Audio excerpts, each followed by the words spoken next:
I'm always playing the part. Ever since this stupid movie started, the part never left me. You're probably confused. Should I bother explaining? Honestly, all you'll do is ridicule me. Oh well. All the people I would confide in aren't exactly around anymore. If you have a few minutes, I can tell you a story that will drive you crazy. Trust me, I mean that. It all started because I was desperate. See, I'm an actor. Or, I was at any rate, except I haven't had a role in over 2 years.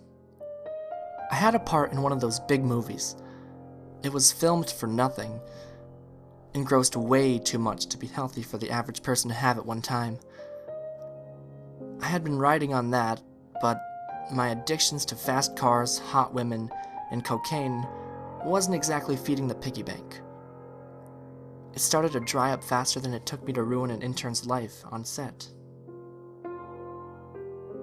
So, desperation set in. It started with the average frantic thoughts. What if my wife leaves me? What if my car gets repoed? What if they take away my house? What if I run out of coke?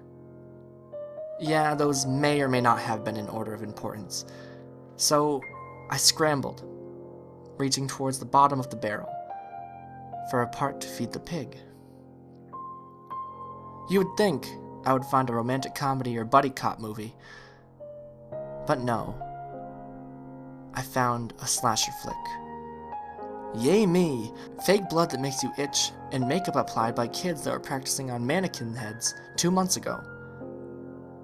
But something was different about this one. Something that just didn't sit right. It's hard to explain. But I brushed that away. I signed for the role of the slasher himself, a beastly fellow that was basically the offspring of one Mr. Myers and Miss Voorhees. His story was stupid and convoluted, like every slasher flick ever. Something about an abusive father, an absent mother, some alcoholic bullies, that sort of thing. He was the victim of a previous slasher, which left him permanently scarred, both mentally and physically. The mental scarring is simple enough to understand. I mean, he witnessed almost his entire town die. That would drive anyone crazy. The physical scarring was a ripped out left eye, 2 gashes on his right cheek that formed an X, and a missing nose. Yes, it's a ghastly picture. Yes, my beautiful face had to be altered with makeup and CG to make it. Yes, I was horrified. Yes, I was that desperate. No, apparently I'm not above that kind of work.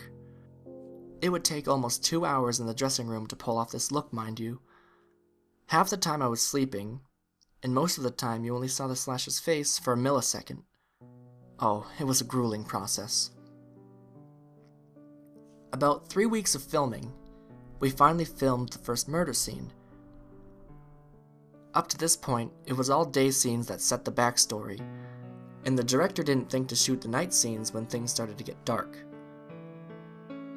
It was a simple enough scene to pull off. The sorority girl, back visiting from college, would see me on the side of the road, looking like a homeless man. She would pull over and ask if I was okay, and I would follow her home and murder her family off-scene, therefore setting a trap for her to stumble upon the bodies. If that sounds overly familiar, don't worry, I know. The trap was a bit grisly, mind you. She had to walk into her parents' room and see the dog lying on the bed in a pool of blood. She would run out of the room, but her father was now hanging upside down at the entrance of it. She would then scream, back away towards the window where I was watching, as the body of her mother fell from the closet. I would then jump through the window and chase her throughout the house until I cornered her in the bathroom. Then I did the deed. Yes, I did get shivers. Luckily, the shooting process allowed the scene to be broken up in a variety of camera angles, so you never truly got the entire scene all together until the editing process was done. so no goosebumps. The thing that shook me the most was watching the trap play out. You feel a sense of entitlement knowing that you're playing the guy that put that together. Truth be told, I wanted more. Screening continued, more murder scenes were shot, and the movie was finished. But my yearning grew more and more throughout the course. I started small, mind you. Rabbits, stray cats, and a dog here and there. I never dreamed of actually hurting anybody. Well, yes, I dreamt of it, but they were just dreams, right? I'm not crazy. No, not yet.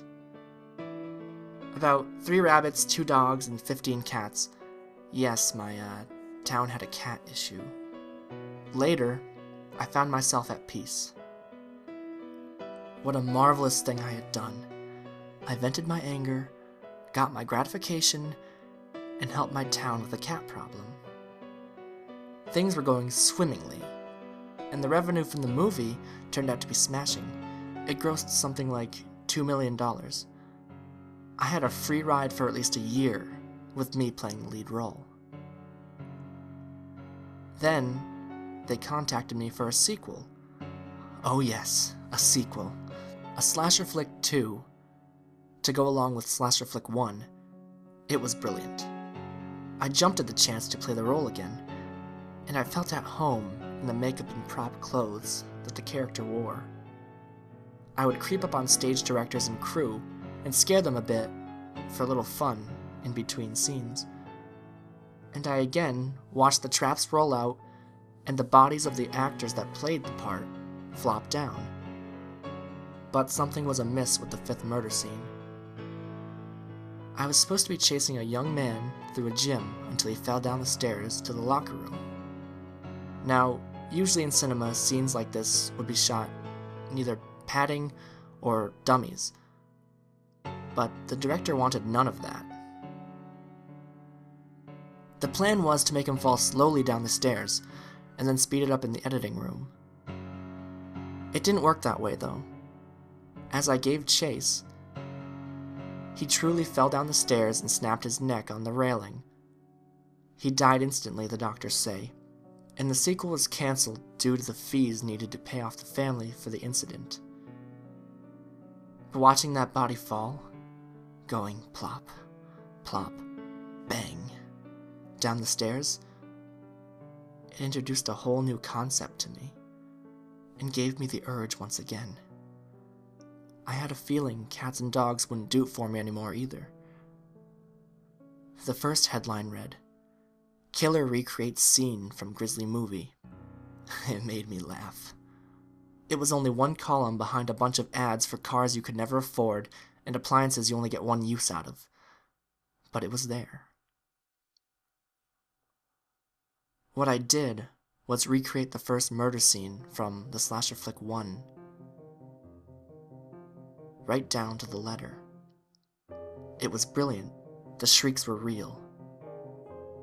There was no pause for an angle change, there were no floodlights, there was no fat man sitting in a director's chair. There was just me. 4 dead bodies, and what was supposed to be a prop machete. You'd be surprised how easy it is. The moment where a living being becomes an inanimate object. It's empowering. It's addicting. It's fun. I never stopped either. I would recreate the scenes from the movies, and then I would make my own. I would play this role until the day I died, with my machete and my makeup. I would stalk and strike and cause shivers. Every state across the United States I've been to, and I've killed in. But you probably knew this. I mean, you were the one that followed me. The one that almost stopped me. The only kill that ever got away.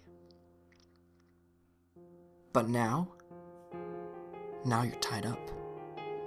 You're tied, bloody, beaten, and stabbed.